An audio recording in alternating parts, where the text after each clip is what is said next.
Well, hey, I am Nancy Vonk. I am the co-author of two books that I wrote with my longtime creative partner, Janet Keston. The first one is called Pick Me, and that book is designed to help, especially a younger reader, break into advertising and stay there. The second book is called Darling, You Can't Do Both, again, written with Janet. This is a career guide for women and offers them ways to break invisible rules of business that trip them up. Jana and I wrote Darling, You Can't Do Both, in fact, for ad people and beyond, for women in any business. But it's certainly ideas and advice delivered through an advertising lens. We're drawing in great part on what we learned going up the ladder from being an art director writer duo to chief creative officers in the corner office. Today, I'm going to be talking with my author partners. That's, of course, Luke Sullivan, Cameron Day, Thomas Kemeny, and David Baldwin. Yes, a bunch of guys are going to be asking me questions about a career guide for women. So I think it's time to get this party started, guys. So here's me starting.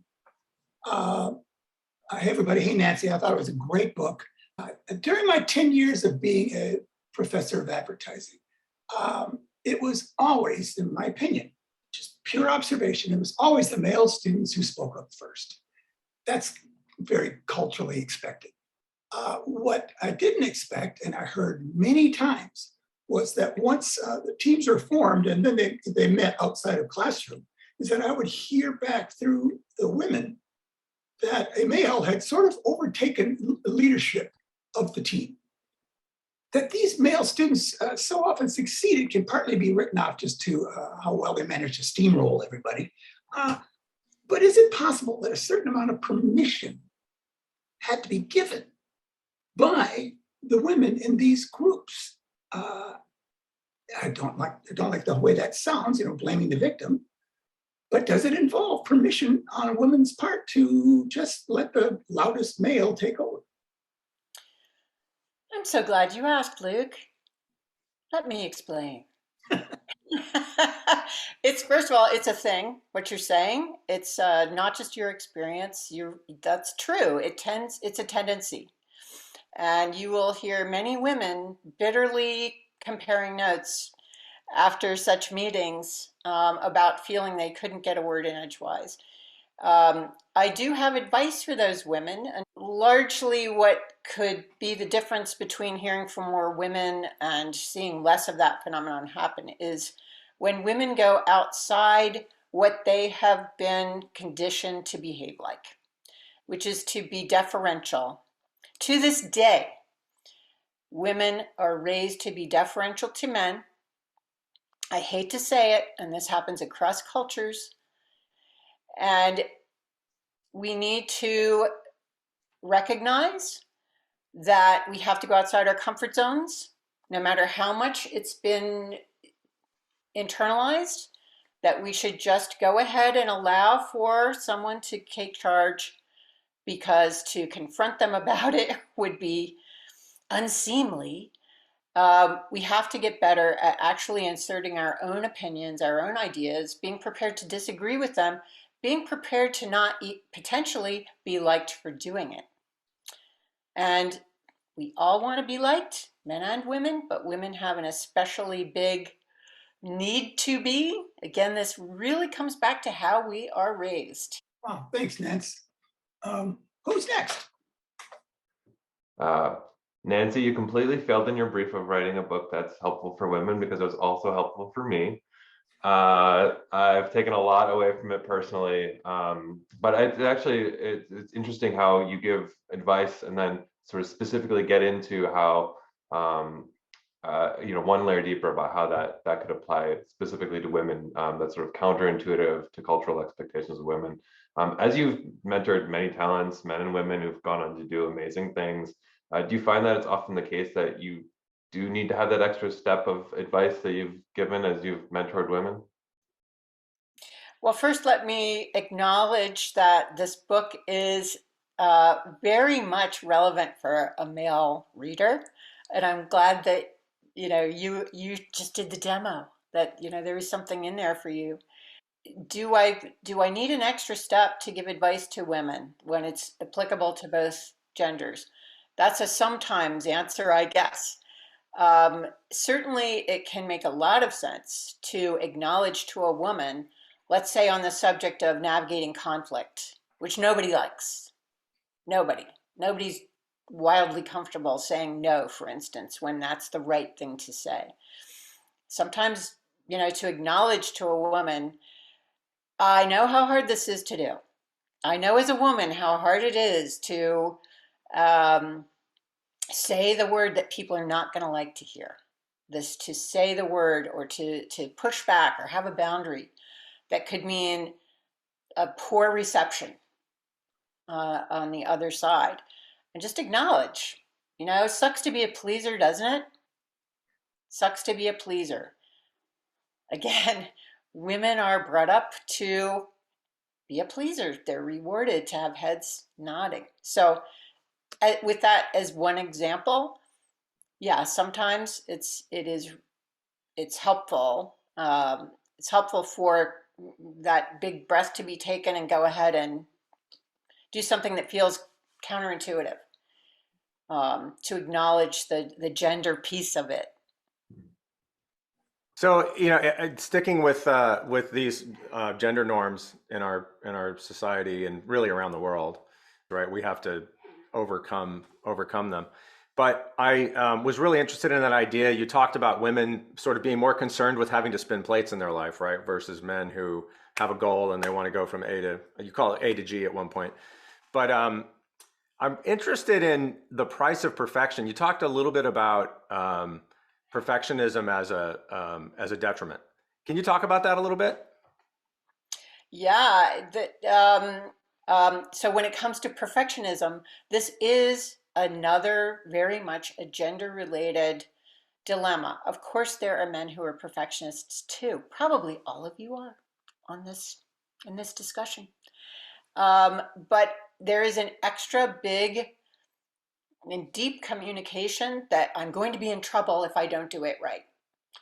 And part of that could be female greater sensitivity to being taken to task for doing something wrong.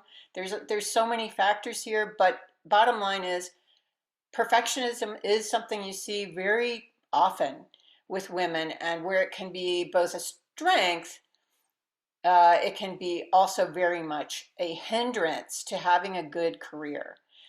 The problem with being a perfectionist very often connects to, I better not fail, right? And as soon as you have a deep belief that you cannot fail, you'd better not fail because you're going to be punished one way or another, you're going to have a tendency to stay in small boxes. You're going to try to avoid um, the failure, and that can mean that you're playing it safe. If you're a creative person, your ideas may stay small. So I didn't get in trouble. I did it maybe the more expected way. It's a funny thing to try to get over, and none of us is dying to fail, right? Like, of course not. We're trying to win and succeed every time. But the truth is, the sooner you get okay with failing and believing you're going to live to tell and have lessons from every fail, the more successful you're going to be. I wanted to ask you about mentorship. Knowing we're talking to young people who are just trying to get into the business, what advice would you give on mentorship? And I wanted to point out something you said in your book that I found most interesting. You said mentorship is a two-way street. Will you talk about that? Absolutely. I'm again, looking back on my own career, I really recognize that mentoring, both having mentors and becoming a mentor, were absolutely career making. Absolutely career making. So I can't say enough about doing all you can to getting one and being one. Um, when it's the two-way street um, observation that you just made, you're learning as much from the person that you're mentoring as they are from you, without a shadow of a doubt. And in fact, I know that even as a very senior leader, I was often learning some of the most significant lessons from the youngest. I mean, I could learn from our interns. Learning never stops. And the fact that you have a chance as somebody who commits energy to mentoring is going to serve you in countless ways, including getting listening for lessons, seizing lessons from people at every level is going to keep your career going. So yeah, I always kind of think of mentoring in both directions. I call, in fact, we Janet and I call having young people as our own mentors, actively thinking of them as our mentors, as reverse mentoring. Uh, and highly recommend that more senior people don't make the mistake of overlooking all that you have to gain by listening, even as you're mentoring, by asking them questions. Great. Thank you, Nancy. I can attest to that idea that I got from Nancy about 15 years ago, that I always have a reverse mentorship going at all times because of that. It's an incredible advantage. Can you advise what would you tell a female candidate for an entry-level position about negotiation tactics?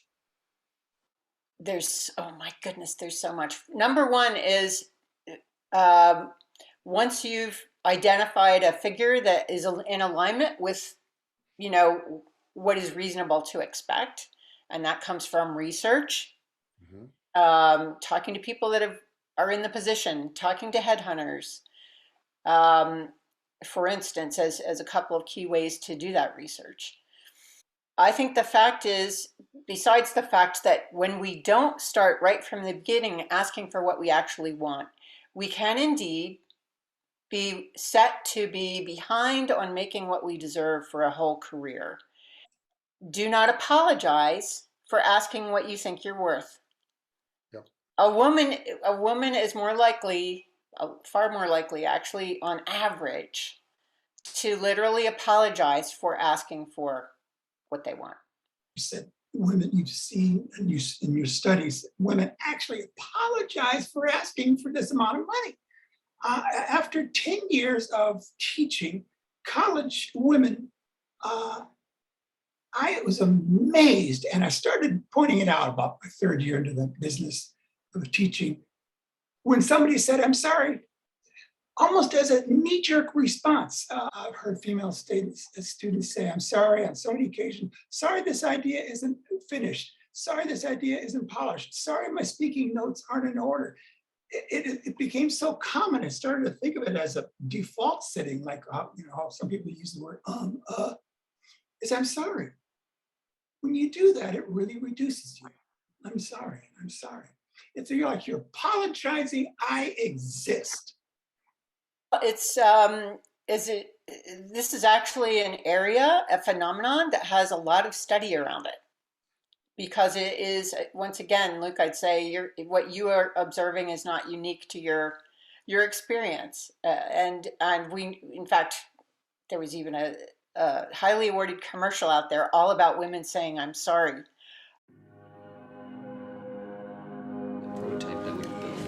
Sorry, can I ask a stupid question? Sorry, do you have a minute? Sorry. Yeah. Sorry. Mind if I squeeze in here? Sorry. Sorry.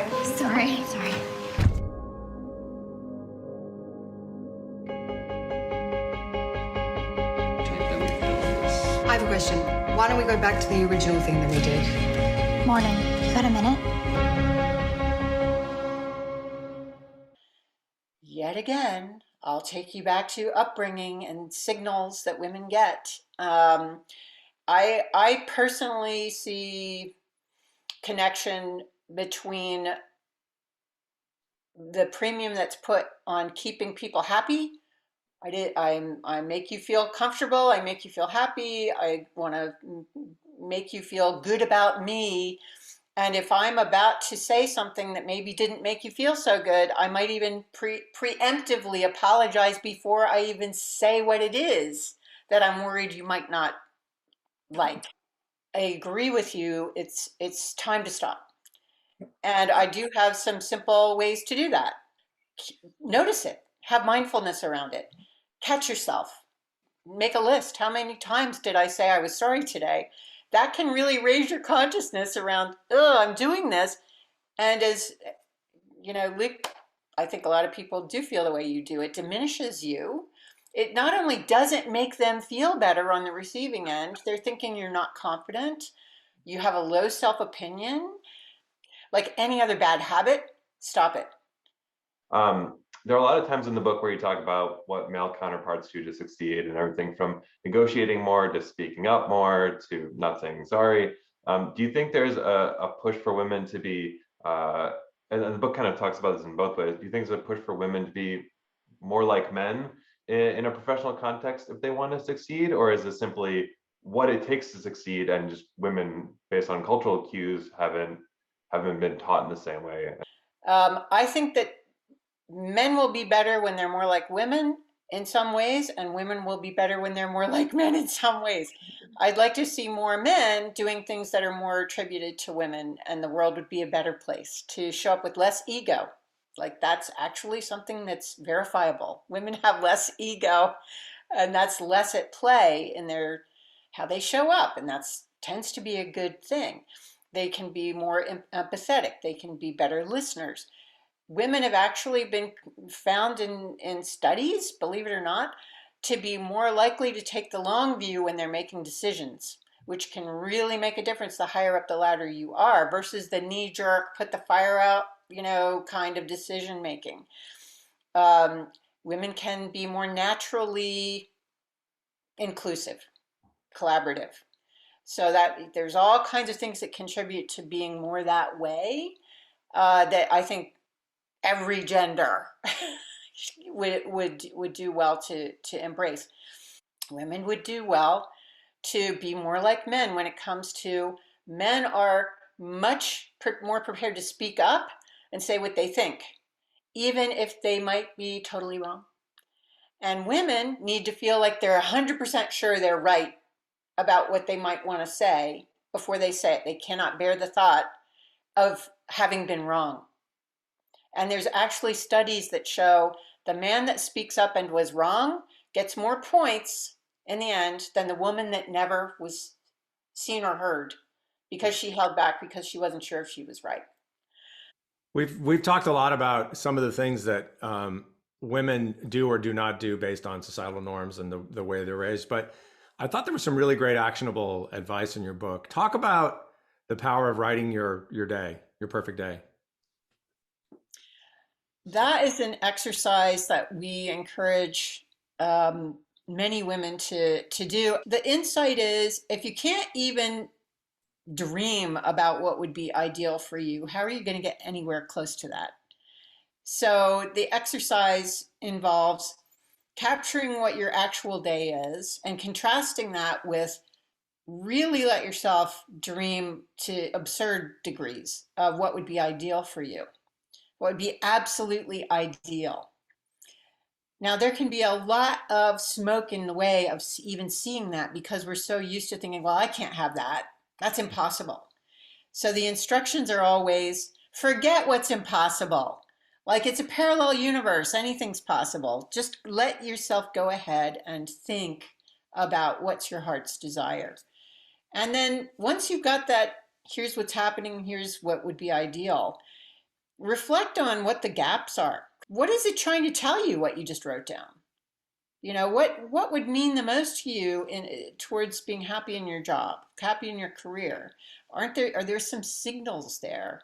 So it just helps you to readily see what really matters that you're not taking seriously, and identify and looking at the difference where you could take some simple steps to move in the direction of what perfect would be. That's in a nutshell the exercise. Beautiful exercise.